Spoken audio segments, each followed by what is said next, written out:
Dr. Dan Harrison, welcome to the Human Capital Innovations Podcast. Thank you. It is a pleasure to be with you today. You're joining us from Thailand. I'm south of Salt Lake City in Utah.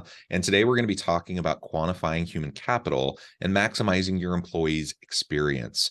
A fascinating topic, and I'm super thrilled to be able to explore this with you. As we get started, I wanted to share Dan's bio with everybody. Dr. Dan Harrison is the founder and CEO of Harrison Assessments. The company's award-winning cloud-based technology provides secure, job-specific predictive analytics that enhance the candidate and employee experience. Its assessment science and technology saves HR professionals and managers time and money while enabling them to hire and onboard the best candidates, target individual and team development needs, identify high potentials, and analyze engagement and employee satisfaction. That's fantastic. And I imagine you can tell us more about this. But for now, if you wouldn't mind telling us just a little bit more about your personal background, your personal context, and then we'll dive on into the conversation. Originally, my background is in mathematics, and then got into studying human potential psychology. That's been my passion, and found out later that it applied really well to organizations because that's where people can really excel with their potential. Yeah, for sure. And that's really what this podcast is all about. We want to help organizational leaders better understand how they can maximize their own potential and influence over their teams and organizations, and thereby help maximize the potential of their people. And one of the first things you need to do in order to be able to do that is to better understand the metrics behind human capital and the metrics behind behavior and performance, so that you can help support your people in the best ways and get the most out of your people in a sustainable way. So these are the things we'll be discussing as we really dive on in. Why don't you start by just telling us a little bit more specifically about how Harrison Assessments measures human capital? Well, we look at it from a little bit of a different angle. We look at human capital from the viewpoint of the individual. So the first thing we want to know is, what do they like doing? What's important to them? What do they want from employment?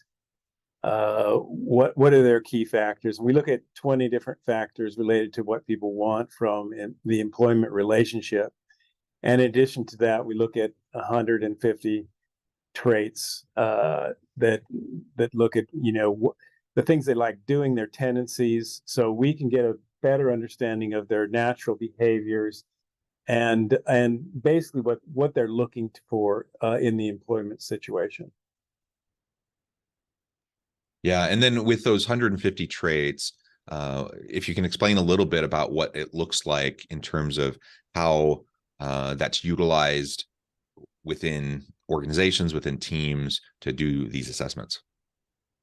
Yeah, well, generally assessments, use a much more general set of traits, and the problem with that is it doesn't give you enough granularity to really look at what's really important to the person. So you need a pretty large set of traits to be able to determine their job fit. In other words, are they fit for the job? Do they have the motivation? So if we talk about, getting engagement or motivation in the job, the first thing you have to do is to see, does the person have any passion for the job at all? Is there a fit for the job?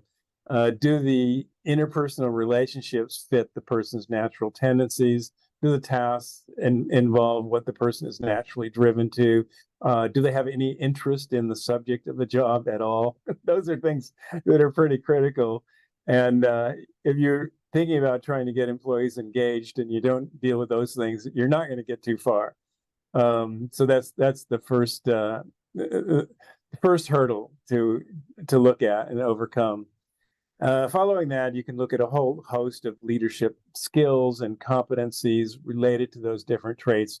If you have enough traits, you can formulate them into pretty much any competency that you can think of. And that will then tell you whether that's how the person's going to fare with that specific competency. And so, yeah, we like to take a very broad picture of the person, a deeper dive of the person, understand the person's behavior.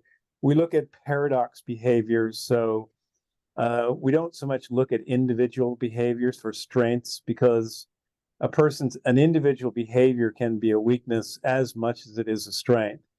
And whether it's a weakness or not depends on whether it has a paradoxical pair that supports it. So, for example, the person tends to be really frank and direct. The pair that we would look for that would be diplomacy or respectful communication.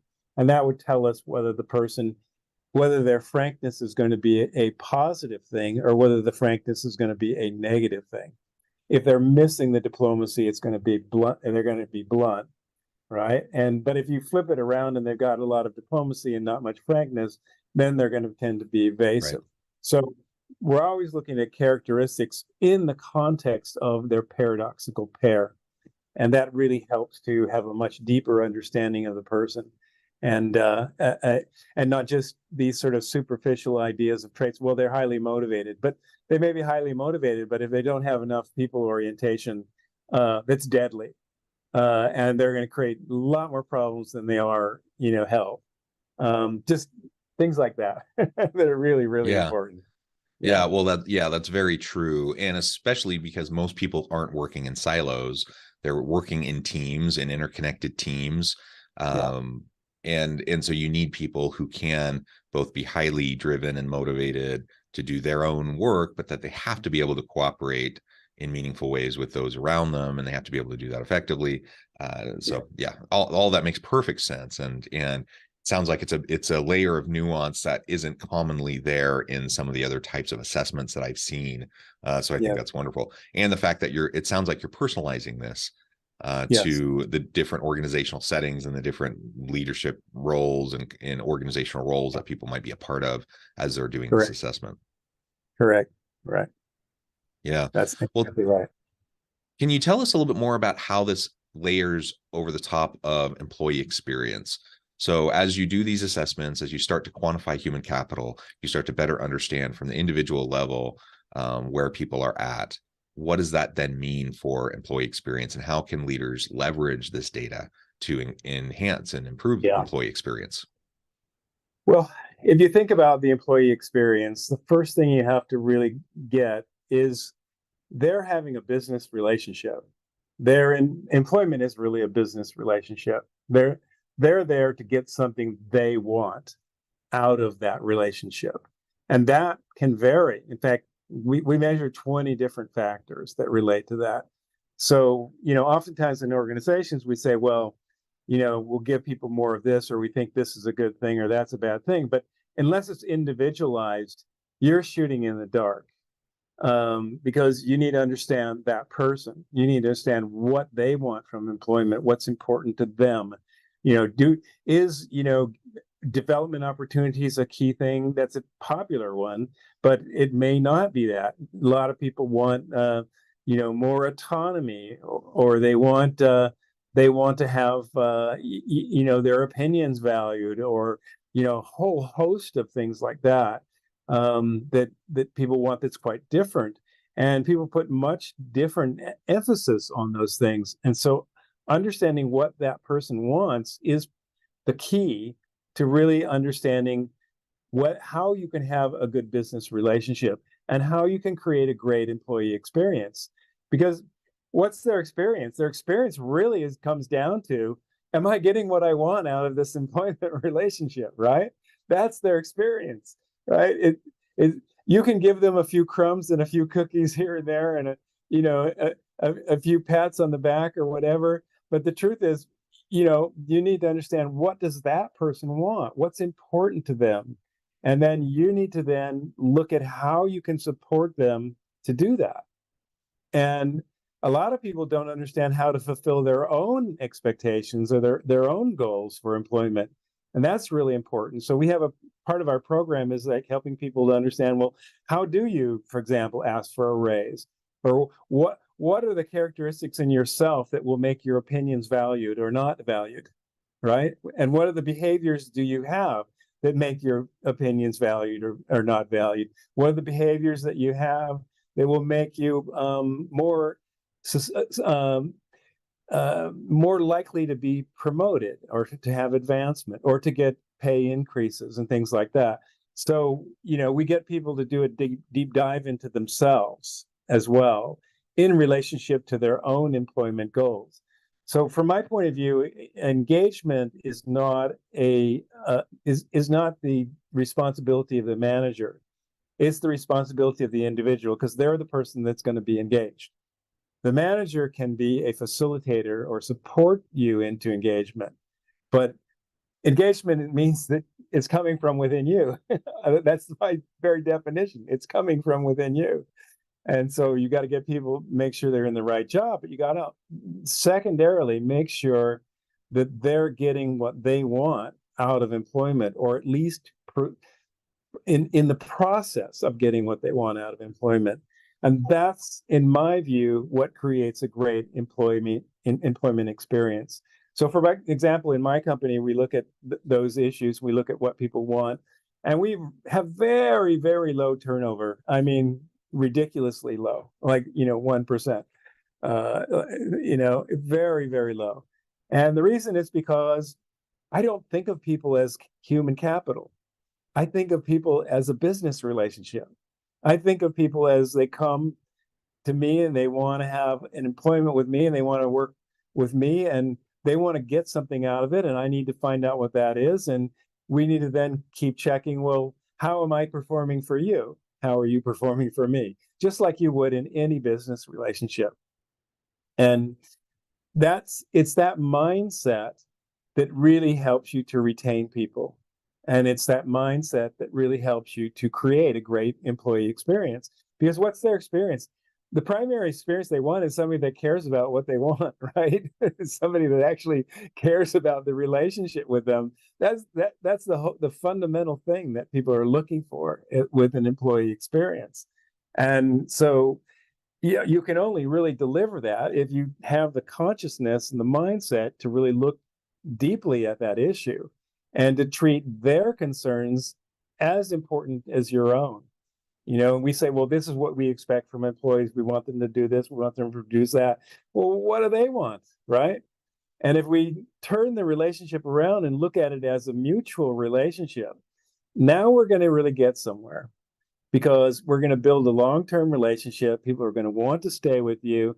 They're going to have a great employee experience. And it's a totally different concept of saying, well, we'll give you a few cookies here and there, a few little goodies here, and we're going to create this employee experience, and we'll be nice to you about this, or we're going to make a gym, or we're going to do whatever for you.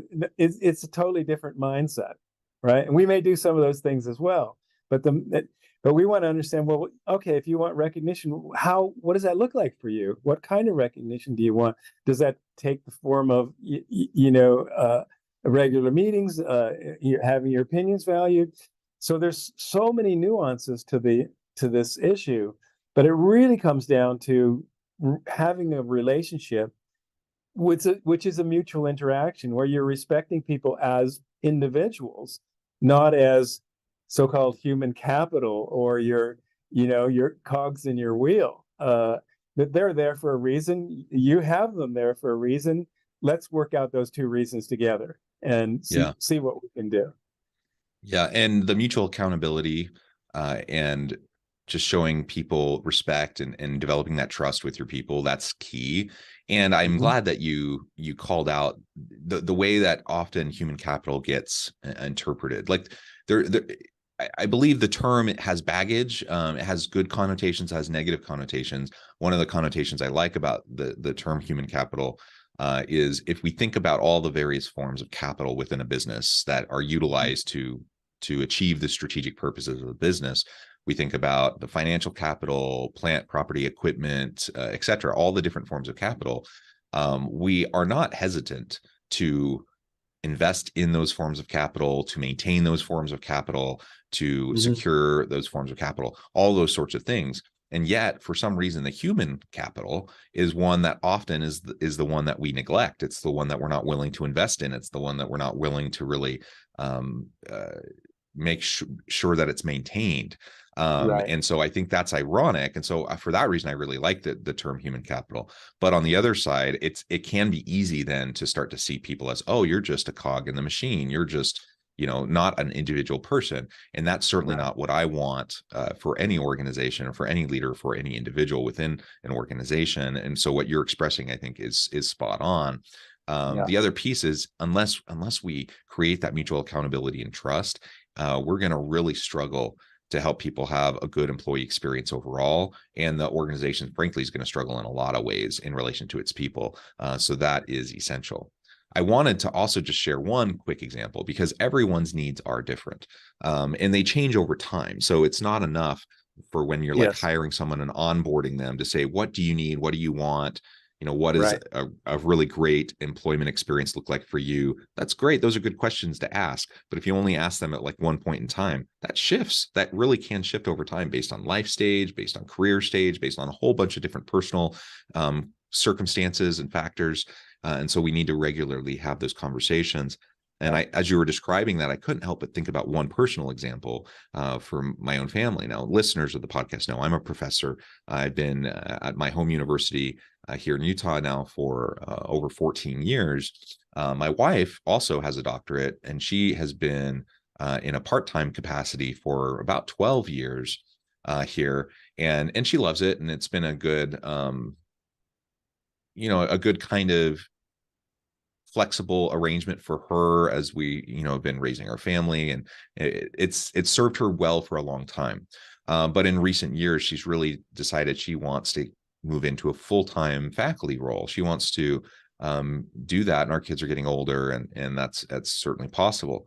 And so I know for me over the last few years, the number one thing that I have wanted to feel valued at the organization and the university, to feel appreciated, to all those things that you're talking about, the number one thing is I want an opportunity for my wife to have a full-time position at the university. Okay, that's interesting. Honestly, nothing else really matters all that much. I have a good situation, I'm tenured, blah blah blah, all those things, that's fine, I'm in good shape. I want that for her, and she's very qualified, very capable, she has a long track record, very experienced, excellent teacher, etc. And so it's not like the university would be getting saddled with some spouse who isn't very good at their job, but they're just doing it for their other employee. She would be a huge win for the university. And it's been a sticking point for me for a few years now, to the point where I've been actively looking for other professor positions at other universities, simply for this reason, because it doesn't seem like there's been an opportunity for her here until just recently, until literally within the last couple of months. It seems like I have a new dean who seems willing to explore this desire, and it looks like things are going to work out to where my wife and I will both be here full time. And frankly, I'm stopping looking. I'm not going to look anymore. Like, I'm happy to be here and contribute. And it's a small thing. It's a win-win. Certainly good for me and for my family and for my wife, but it's going to be good for the university. And that's just one example. And there are a gazillion examples of the different, very specific things that people might need or want in order to want to continue to stay at the organization, to continue to be fully engaged and invest in the organization. Now, my situation is a little bit unique. Higher ed, it's a little bit different than a lot of places, et cetera. But what I want to drive home is that you need to know your people. You need to listen to your people. And if you don't, people who are otherwise very happy in their jobs, very satisfied, very engaged, very productive, they may still leave because the one thing that they really need isn't possible. And so they're going to go look for it somewhere else. Right. Exactly. Yeah. Well, good. And I'm And I sure we think could one of provide the a most whole bunch of, important go ahead. things, Go ahead. one of the most important things to do that I found is to make people feel comfortable to have those conversations. So, for example, a lot of people, employees would be very uncomfortable having conversation about, their advancement possibilities in the organization, for example. But it's a great conversation because it just starts to bring some clarity, about, okay, what do you want? Where are you going? What are you looking for? What would be appropriate? How would you tend to fit that? And what do you need to do to develop that would make that possible? And whereas, this tends to be sort of people are shy about it, or even people say, well, look, I want to be able to earn, X amount of money. It's like, well, okay, let's talk about what's possible that you could do that in this organization, and what you'd have to do, and what kinds of positions we'd have that would make that viable. And that becomes a great discussion, and potentially very motivating, that the person would then say, okay, now I can start moving in that direction. And that stops them from saying, okay, I'm going to go look for somewhere else, or I think this is, green pasture, somewhere else, where someone else is going to offer this to me. And it's like, and we can just have an honest conversation and say, well, look, this is what I can do for you now, and or these are the possibilities within our organization, and let's talk about how each of those would work for you, and what that would look like, and what you'd have to do in order to, bring that to a reality. So in other words, instead of having a discussion every year, where I'm evaluating your performance, right? I prefer a discussion about how we're meeting each other's mutual needs, and I can then say, okay, this is what I would need from you. You want to have, continued pay increases. Well, this is what you're going to need to do in order to do that. And that makes the conversation very real and very mutual, rather than I'm evaluating you as your performance. Is like, well, what good is that actually? And it's much more effective to look at the relationship, rather than, okay, I'm evaluating you as a person. No, we're going to work together to evaluate what we can do to both get what we want out of the relationship. Yeah, yeah, absolutely. Well, Dan, this has just been a really great conversation. I'm sure we could provide a whole bunch of additional examples, but maybe as we start to wrap things up for today, can you talk us through what this all means for the bottom line of an organization? So we assess our human capital. Hopefully, we utilize that data to improve the employee experience. Why do all of that, though? Is this, often HR is just seen as a cost center for organizations? Are we just dumping more money into, a lost cause, and these people are just going to leave anyways, and why invest in them? What's the business case for all of this? What's the financial benefit of these sorts of investments? Well, I don't think you have to think too far about, what it means to have, the vast majority of your employees fully engaged, and what that would do for your organization financially. It's pretty straightforward. So it just really ups the engagement of your employees, which obviously that's going to drive your returns in terms of the organization. It involves, you end up creating a lot of teamwork. I mean, the very skills that you're sort of demonstrating by having these kinds of conversations, they're the exact skills that people need to have in order to work well in teams, to collaborate with each other. Those are the exact skills that people need to do that. And so just by modeling that and demonstrating that, you're creating a situation that you're basically creating on-the-job training. So you're creating, a whole series of trainings for emotional intelligence just by the interaction that you're having with people. So that it goes a long way in terms of getting what people want. But at the end of the day, people are only going to be motivated to produce and do well when it's to their advantage, and when they feel like, okay, I'm really getting something out of that, and that's what's going to drive people to really be productive and deliver for you. And I can say, in our team, I'd hardly have anybody who's not really fully engaged.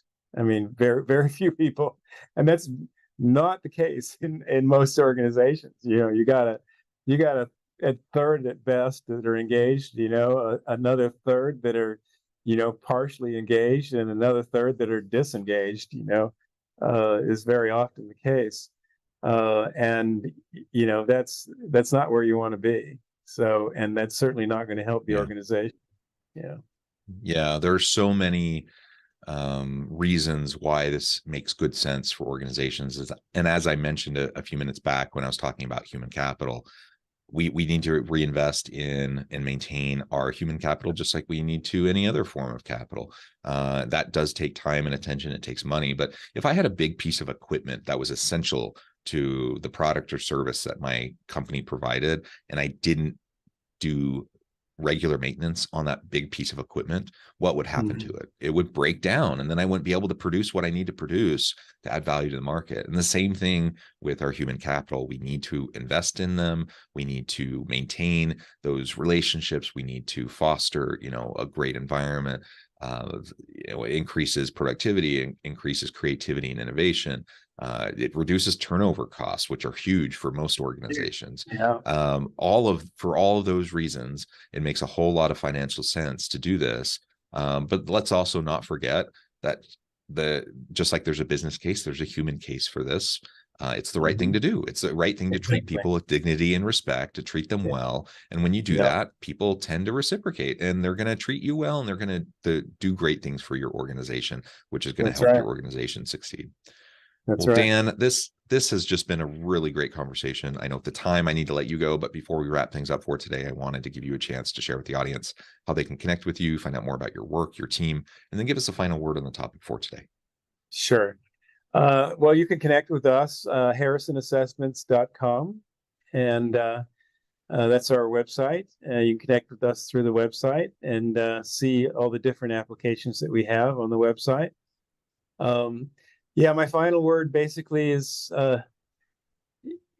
if you apply some of these skills that we're talking about, and you apply and think of people as your business partner and your business relationship, and what they're gonna get out of the relationship, that's where your real value is. And like you just said, it's the right thing to do, because first of all, it benefits those people directly.